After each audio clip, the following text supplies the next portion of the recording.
الحمد لله نحمده ونستعينه ونستغفره ونؤمن به ونتوكل عليه ونعوذ بالله من شرور أنفسنا ومن سيئات أعمالنا من يهده الله فلا مضل له ومن يضلل فلا هادي له وأشهد أن لا إله إلا الله وأشهد أن محمدا عبده ورسوله أرسله بالحق بشيرا ونذيرا بين يدي الساعة من يطع الله ورسوله فقد رشد ومن يعصيهما فإنه لا يضر إلا نفسه ولن يضر الله شيئا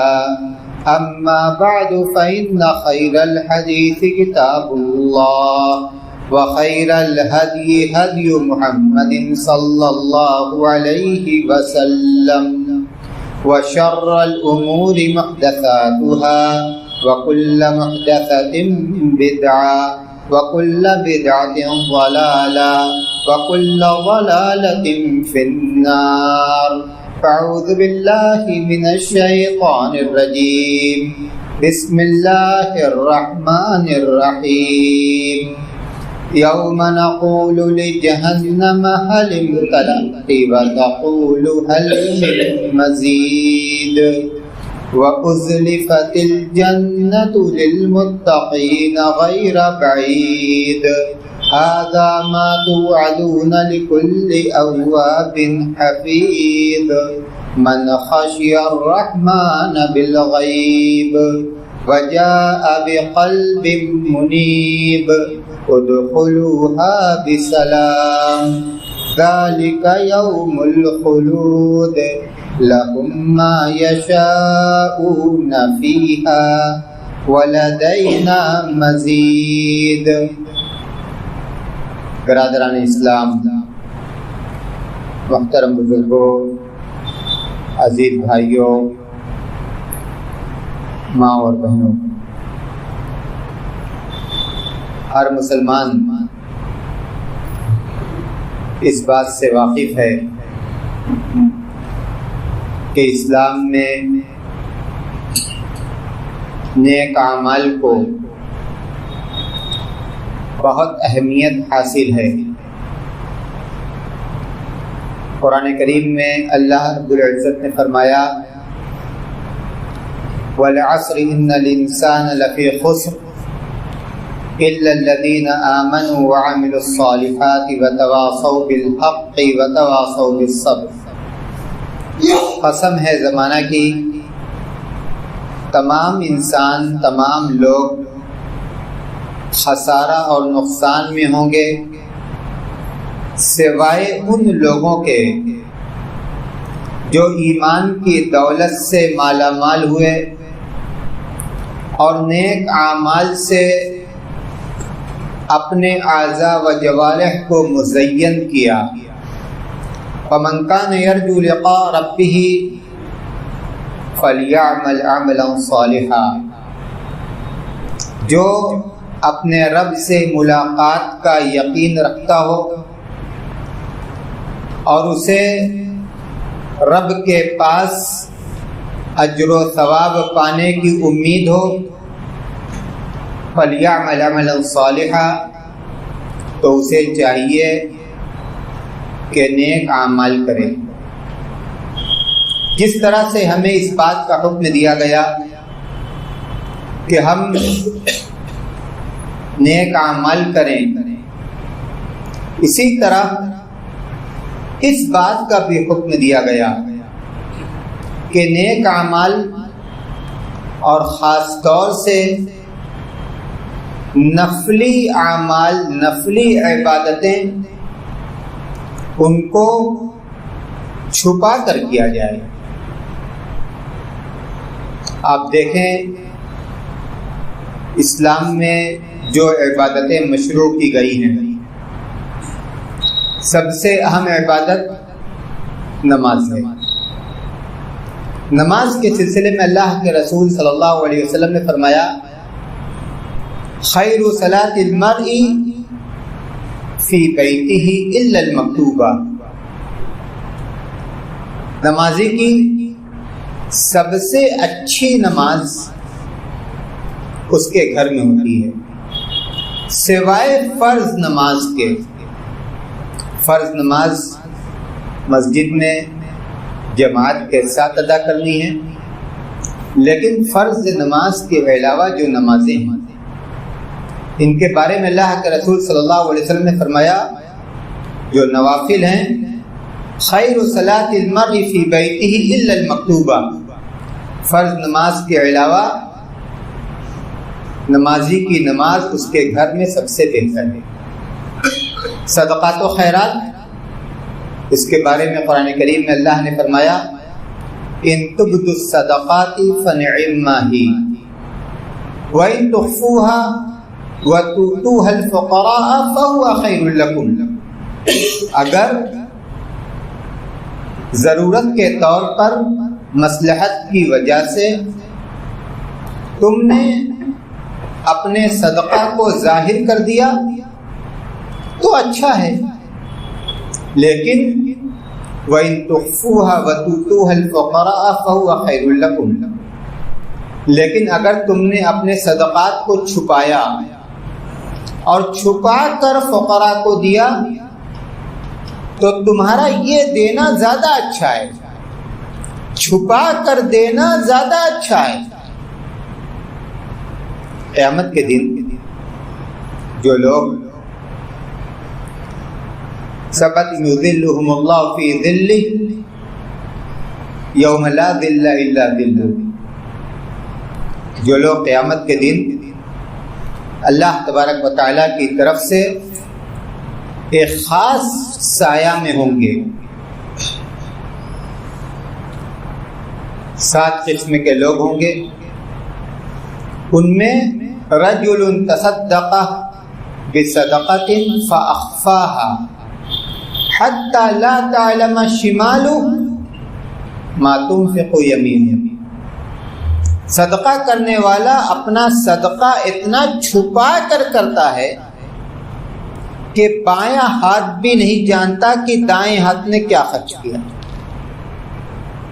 نیکیوں کو اس طرح سے چھپانا، دعا کے سلسلے میں قرآن کریم میں اللہ نے فرمایا ادعوا ربکم تضرعا وخفیا، اپنے رب کو عاجزی کے ساتھ اور چپکے چپکے پکارو، چپکے چپکے دعا کرو۔ انہی 7 قسم کے لوگوں میں وہ شخص بھی ذکر کیا گیا، رجل ذکر اللہ خالیہ، ذکر اللہ خالیہ ففاضت عیناہ، وہ خوش نصیب جس نے تنہائی میں اللہ کو یاد کیا، خلوت میں، تنہائی میں، لوگوں کی نظر سے اوجھل ہو کر، اور اس کی آنکھیں اشکبار ہو گئیں۔ اندازہ لگائیے کہ اسلام نے نیکیوں کو چھپا کر کرنے کی کتنی ترغیب دی ہے۔ حضرت سعد بن ابی وقاص جلیل القدر صحابی جب مدینہ میں فتنہ کا بازار گرم ہوا تو یہ دور عقیق نامی علاقہ میں اپنے جانوروں کو لے کر چلے گئے۔ ان کے صاحبزادے عمر ایک روز ان کے پاس پہنچے اور کہا کہ ابا جان، آپ کا عجیب و غریب حال ہے، دنیا کرسی کے لیے لڑ رہی ہے اور آپ اپنے اونٹ اور بکری بکروں میں مصروف ہیں۔ تو حضرت سعد بن ابی وقاص نے اپنے بیٹے کو ڈانٹا، کہا چپ رہو۔ روایتوں میں آتا ہے کہ ان کو سینے پر مارا اور یہ کہا کہ میں نے اللہ کے رسول صلی اللہ علیہ وسلم سے سنا ہے ان اللہ یحب العبد التقی الغنی الخفی. کہا کہ سنو، میں نے اللہ کے رسول صلی اللہ علیہ وسلم سے سنا ہے کہ اللہ تبارک و تعالی متقی، بے نیاز جس کے دل کے اندر حرص و ہوس نہ ہو، اور خفی، پوشیدگی کے ساتھ نیکی کے کاموں کو کرنے والا، اللہ ایسے بندوں کو پسند کرتا ہے، اللہ ایسے بندوں سے محبت رکھتا ہے. صحابہ کرام اور اللہ کے رسول صلی اللہ علیہ وسلم کی سیرت کو دیکھیے، کس قدر وہ اپنی نیکیوں کو چھپاتے تھے، کوئی دوسرا نہیں جانتا. حضرت طلحہ بن عبید اللہ کہتے ہیں کہ ایک رات میں نے دیکھا کہ حضرت عمر اپنے گھر سے نکلے اور ایک گھر میں داخل ہوئے اور تھوڑی دیر کے بعد وہاں سے واپس آئے. کہا کہ مجھے تشویش ہوئی کہ رات کو حضرت عمر ایک اجنبی کے گھر کیوں گئے. کہا کہ جب صبح ہوئی میں اس گھر میں گیا تو دیکھا کہ ایک بوڑھی خاتون نابینا بیٹھی ہوئی ہے. میں نے پوچھا کہ رات آپ کے پاس ایک شخص آیا تھا. کہا کہ ہاں، وہ تو ایک زمانے سے میرے پاس آتے ہیں، وہ آتے ہیں میرے گھر کا کام کاج کرتے ہیں، صفائی کرتے ہیں، گندگی لے جا کر باہر پھینکتے ہیں، گندگی لے جا کر باہر پھینکتے ہیں. حضرت طلحہ بن عبید اللہ کہتے ہیں اپنے آپ کو مخاطب کر کے کہ طلحہ تم کو کیا ہو گیا، تمہاری ماں تم کو کھو دے، عمر کی غلطیوں کو تلاش کرتے ہو، عمر کی غلطیوں کو، عمر کی کوتاہیوں کو تلاش کرتے ہو. حضرت علی بن حسین جن کو امام زین العابدین کہا جاتا ہے، جب ان کی وفات ہوئی تو دیکھا گیا کہ ان کی پیٹھ پر گٹھری کا نشان ہے، پیٹھ پر گٹھری ڈھونے کا نشان ہے. پتہ یہ چلا کہ وہ رات کے اندھیرے میں روٹیوں کی گٹھری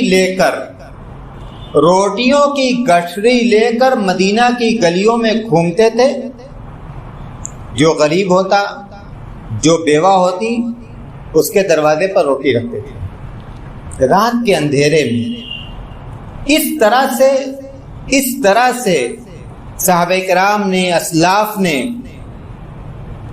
نیکیوں کو چھپا کر کیا ہے، چھپا کر کیا. اپنی نیکیاں چھپاتے تھے. کیوں نیکیاں چھپاتے تھے؟ اس لیے کہ ریاکاری، ان کے اندر ریاکاری نہ پیدا ہو جائے. ریاکاری جس کو اللہ کے رسول صلی اللہ علیہ وسلم نے شرک اصغر کہا ہے، چھوٹا شرک.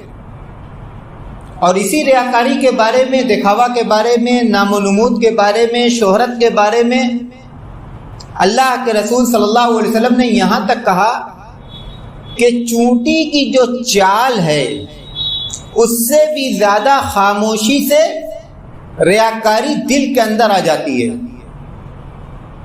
کہا یہ جاتا ہے ریاکاری کے بارے میں کہ یہ نیک لوگوں کی مصیبت ہے، یہ نیک لوگوں کی معصیت ہے، یہ نیک لوگوں کا گناہ ہے.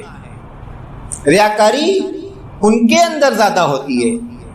ایک شخص کہیں بیٹھا ہو، چونٹی چل کر اس کے پاس آ جائے، کیا وہ اپنے کان سے چونٹی کے چلنے کی آواز کو سنے گا؟ نہیں سنے گا. خاموشی کے ساتھ چونٹی اس کے پاس آتی ہے، چپکے سے آتی ہے. اسی طرح سے ریاکاری دل کے اندر پیدا ہوتی ہے. اور ریاکار سلف ریاکاری سے کیوں ڈرتے تھے؟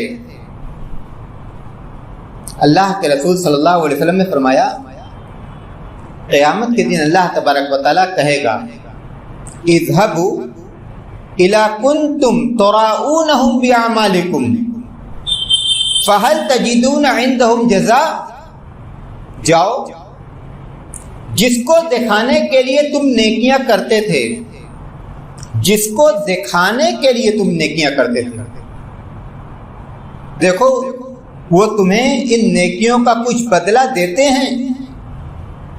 نیکیاں اللہ کے لیے کی جائیں۔ انما نطعمکم لوجہ اللہ، انما نطعمکم لوجہ اللہ لا نرید منکم جزاء ولا شکورا۔ اہل ایمان کا کیا حال ہے؟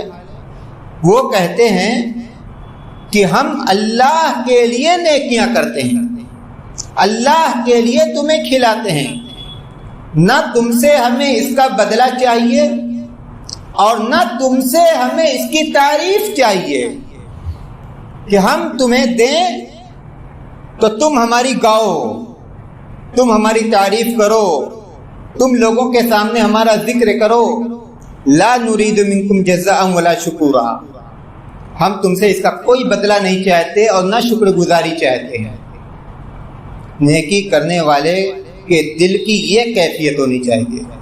اسلام نے ایک قاعدہ کلیہ بنا دیا، انما الاعمال بالنیات وانما لکل امرئ ما نوی۔ اعمال کا دار و مدار عمل کرنے والے کی نیت پر ہے۔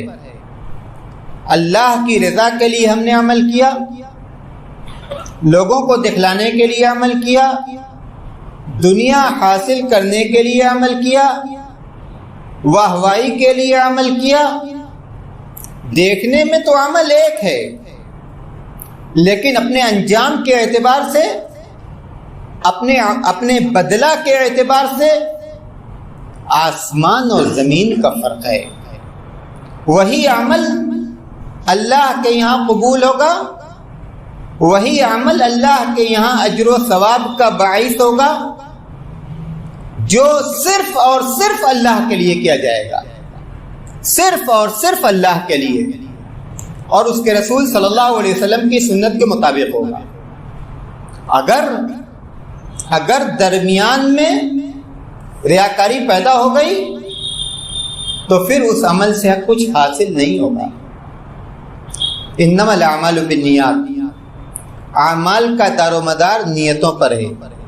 وانما لکل امرئ ما نوی، ہر شخص کو وہ ملے گا جو اس کی نیت ہوگی، وہ ملے گا جو اس کی نیت ہوگی۔ جس نے اللہ اور اس کے رسول کے لیے ہجرت کی تو اس کی ہجرت اللہ اور اس کے رسول کے لیے قبول کر لی جائے گی، اس کا اسے اجر و ثواب ملے گا۔ اور جس نے دنیا کے لیے ہجرت کی یا کسی خاتون کے لیے ہجرت کی کہ اس سے نکاح کرے تو اس کی ہجرت اس کی جو نیت ہے، اس کا جو مقصد ہے، اسی کے لیے ہوگی۔ تو ہمیں اپنی نیتوں کو ٹٹولنا چاہیے۔ آج کا یہ زمانہ جو تشہیر کا زمانہ ہے، تشہیر کا زمانہ ہے، ہم اپنے کاموں کی تشہیر کرتے ہیں۔ کاموں کی تشہیر بھی جائز ہے، لیکن بعض مخصوص صورتوں میں جائز ہے۔ اللہ کے رسول صلی اللہ علیہ وسلم کے پاس ایک قبیلہ آیا، قبیلہ کے لوگ آئے، بہت پریشان حال، بہت غریب۔ اللہ کے رسول صلی اللہ علیہ وسلم نے جب ان کو دیکھا تو آپ کے اوپر رقت طاری ہونے لگی کہ اتنے پریشان حال لوگ، اتنے غریب لوگ۔ آپ نے صحابہ کرام سے کہا کہ تم لوگ صدقہ دو، ان لوگوں کے لیے صدقہ جمع کرو۔ صحابہ کرام صدقہ لائے، مسجد نبوی کے اندر لوگوں کی موجودگی میں وہ صدقہ لائے۔ اگر مصلحت ہو، اگر ضرورت ہو، اگر مقصد یہ ہو کہ اس سے دوسرے لوگوں کو ترغیب ملے گی، دوسرے لوگ نیکی کے اس کام میں بڑھ چڑھ کر حصہ لیں گے، تو وہاں نیکی کو ظاہر کیا جا سکتا ہے۔ مقصد اگر اللہ تبارک و تعالیٰ کی نعمت کا بیان ہو، وَأَمَّا بِنِعْمَةِ رَبِّكَ فَحَدِّثْ، اپنے رب کی نعمت کو بیان کرو۔ مقصد اگر اللہ کی نعمت کا بیان ہو اور ریاکاری سے آدمی اپنے آپ کو معمون سمجھے، اس کو اطمینان ہو کہ صرف اپنے رب کی نعمت کے بیان کے طور پر ہم ایسا کر رہے ہیں، انشاءاللہ ہم ریاکاری سے بچیں گے، ریاکاری ہمارے اندر پیدا نہیں ہوگی۔ تو یہ بھی وہ صورت ہے جس صورت میں اعمال کو بیان کیا جا سکتا ہے، اعمال کو ظاہر کیا جا سکتا ہے۔ صحابہ کرام بھی اللہ کے رسول صلی اللہ علیہ وسلم کے پاس آتے تھے اور بسا اوقات اپنی نیکیوں کو بیان کرتے تھے، اللہ کے رسول صلی اللہ علیہ وسلم ان سے پوچھتے بھی تھے۔ لیکن جہاں ریاکاری کا ڈر ہو، اور جب ریاکاری کا ڈر ہو، اس وقت خاص طور سے نیکیوں کو چھپانا چاہیے۔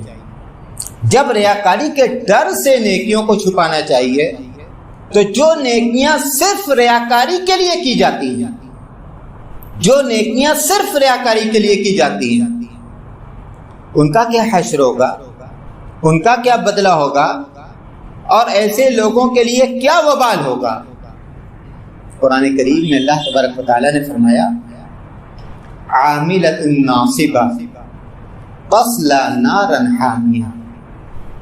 قیامت کے دن ایسے لوگ بھی آئیں گے جن کے پاس بہت سارے اعمال ہوں گے، اعمال کی وجہ سے بالکل تھکے ہوئے ہوں گے، لیکن تصلی نارا حامیہ، ان کے اعمال کی کوئی وقت نہیں ہوگی، کوئی اہمیت نہیں ہوگی، کوئی قدر و قیمت نہیں ہوگی، یا تو ان کے شرک اور کفر کی وجہ سے، اور یا ان کی ریاکاری کی وجہ سے، کہ وہ اعمال اللہ کے لیے نہیں کیے گئے، دکھاوے کے لیے کیے گئے، شہرت حاصل کرنے کے لیے کیے گئے، دنیا کمانے کے لیے کیے گئے۔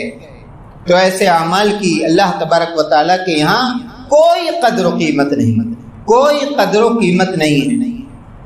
اگر ایک مسلمان یہ چاہتا ہے کہ اس کی نیکیاں محفوظ رہیں، اللہ تبارک و تعالیٰ کے یہاں اس کی نیکیاں محفوظ رہیں، اللہ تبارک و تعالیٰ کے یہاں اس کی نیکیاں مقبول ہوں، اللہ تبارک و تعالیٰ کے یہاں اس کی نیکیوں کا اس کو اجر و ثواب ملے، تو اسے چاہیے کہ اپنے آپ کو ریاکاری سے بچائے، اور ریاکاری سے بچنے کے لیے اسے اپنی نیکیوں کو چھپانا ہوگا۔ اس کی نیکیاں اس کے اور اس کے رب کے درمیان میں رہیں، اس کے اور اس کے رب کے درمیان رہیں۔ جہاں تک ہو سکے وہ اپنی نیکیوں کو چھپائے۔ ان نیکیوں کی کیا قدر و قیمت جو ہم دوسروں کو دکھلانے کے لیے کرتے ہیں، جو ہم ناموری کے لیے کرتے ہیں، جو ہم شہرت کے لیے کرتے ہیں، ان نیکیوں سے ہمیں کچھ بھی حاصل نہیں ہوگا۔ دنیا تعریف کر دے، دنیا کی تعریف ہمیں کیا کر دے گی، دنیا سر پر بیٹھا لے، اس سے ہمیں کیا مل جائے گا۔ مسلمان کی دنیا کی زندگی تو آخرت کے لیے ہے، آخرت بنانے کے لیے ہے۔ ہم ایسا عمل کریں جو آخرت بنانے والا ہو، اور اس عمل کے ذریعے سے بھی ہماری آخرت نہ بنے، تو یہ ہمارے لیے کتنے خسارہ کی بات ہوگی، یہ ہمارے لیے کتنے خسارہ کی بات ہوگی۔ ہمیں چاہیے کہ ہم اپنے اعمال کا جائزہ لیں اور اپنے آپ کو ریاکاری سے بچائیں۔ اگر کوئی ہمارا عمل ہمیں ریاکاری میں مبتلا کر رہا ہے تو ہم اپنے آپ کو اس عمل سے دور رکھیں اور اس عمل کو چھپا کر کرنے کی کوشش کریں، تاکہ ہمارا وہ عمل ہمارے اور ہمارے رب کے درمیان رہے۔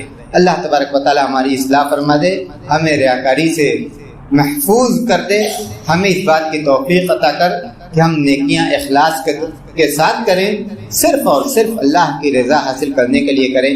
بارہا تو ہمیں جب تک زندہ رکھ، اسلام پر چلنے والا بنا کر زندہ رکھ، جب موت آئے تو ایمان پر آئے۔ وآخر دعوانا الحمد للہ رب العالمین۔